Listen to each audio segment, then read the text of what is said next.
Богатый папа, бедный папа. Краткий пересказ за 1 минуту.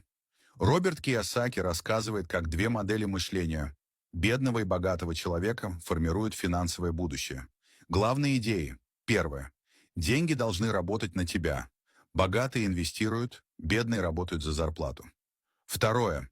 Активы и пассивы. Активы, бизнес, инвестиции, недвижимость, приносят доход. Пассивы, машины, кредиты, забирают деньги. Третье. Финансовая грамотность важнее высокой зарплаты. Богатые учатся управлять деньгами. Четвертый. Страх мешает разбогатеть. Бедные боятся рисковать и теряют возможности. Пятый. Работай, чтобы учиться, а не ради денег.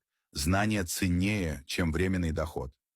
Главный вывод. Думай как богатый и строй активы, а не просто работай за деньги. Подписывайся, чтобы читать больше, запоминать лучше и экономить время.